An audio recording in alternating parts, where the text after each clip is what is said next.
On retrouve ce soir encore le docteur Soumaïla Koulibaly, médecin épidémiologiste au Centre national de recherche et de formation sur le paludisme. Bonsoir docteur. Bonsoir M. Ouedraogo. Merci encore pour votre disponibilité. Alors docteur, pour commencer, dites-nous ce soir, comment faire pour éviter d'être contaminé par le virus? Il faut dire que pour éviter la contamination, il y a des mesures qu'il faut en tout cas adopter dans nos comportements de tous les jours.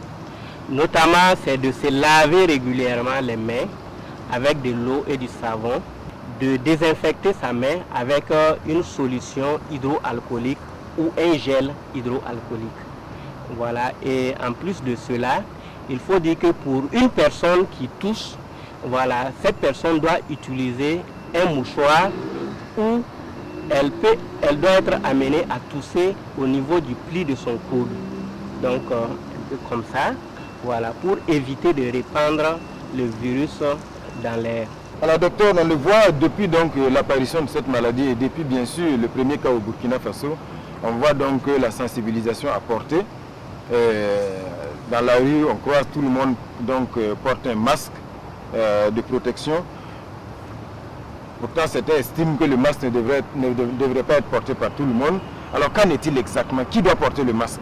Le masque est recommandé pour les personnes qui sont malades et pour le personnel de santé qui doit faire la prise en charge, voilà, de ces personnes malades-là. Et ce qui est recommandé, c'est les masques médicaux, voilà, qui doivent être utilisés. Mais à défaut, comme on le voit dans la population, voilà, les gens peuvent être amenés aussi à utiliser leurs propres masques. Est-ce que ce n'est pas un usage abusif les masques aujourd'hui? Parce que de ce que certains spécialistes expliquent que le masque doit être en tout cas pour un port unique et immédiatement jeté à la poubelle. Aujourd'hui, on voit que les gens ont des masques en tissu, voilà, qu'ils enlèvent, qu'ils remettent dans leur poche pour reporter le lendemain. Est-ce que finalement, ça ne présente pas aussi des risques? Oui, effectivement, le masque doit être à usage unique. Parce que le masque, on le porte pourquoi? C'est pour pouvoir se prémunir de la maladie. Ça veut dire que le masque est susceptible de recueillir des germes. Si vous portez un masque et que vous le mettez dans votre poche, voilà, vous transportez ces germes-là dans votre poche et vous allez ramener ces germes-là chez vous à la maison. Donc ce qui est recommandé, c'est vraiment d'utiliser des masques médicaux et à usage unique. On voit aussi beaucoup qui portent des gants médicaux actuellement en circulation, dans les services. Est-ce que c'est recommandé? Vous pouvez porter le gant, mais si vous ne prenez pas les précautions nécessaires, vous pouvez vous contaminer du fait du port du gant.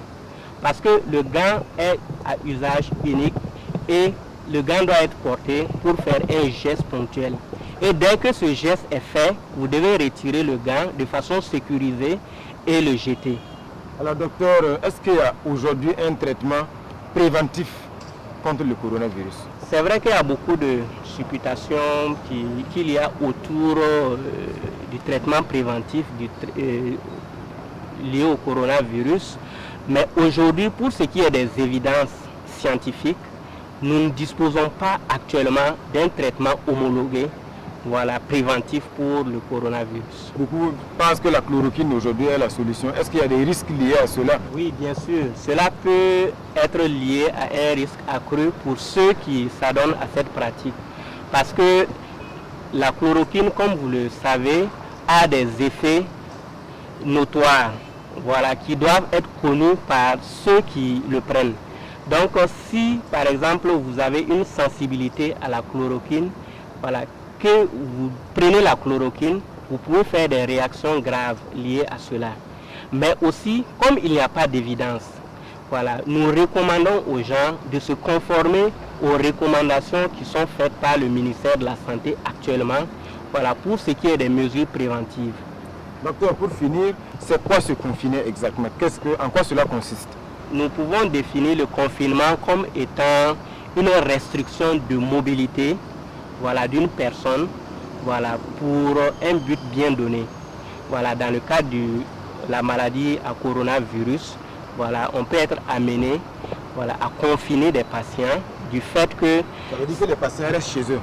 Les patients restent chez eux, voilà, dans un cadre qui est contrôlé, voilà, pour permettre de ne pas diffuser, voilà, la maladie à d'autres personnes. Ça veut dire que ce patient-là est même isolé du reste de la famille, des autres membres de la famille.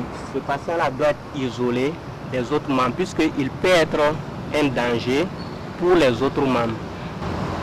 Et pour 2 semaines au moins, c'est la recommandation. Voilà, pour 2 semaines. Okay. En tout cas, docteur, merci pour tous ces éclairages et éventuellement on se dit à demain pour évoquer d'autres préoccupations liées toujours au coronavirus. C'est moi qui vous remercie, M. Ouedraogo.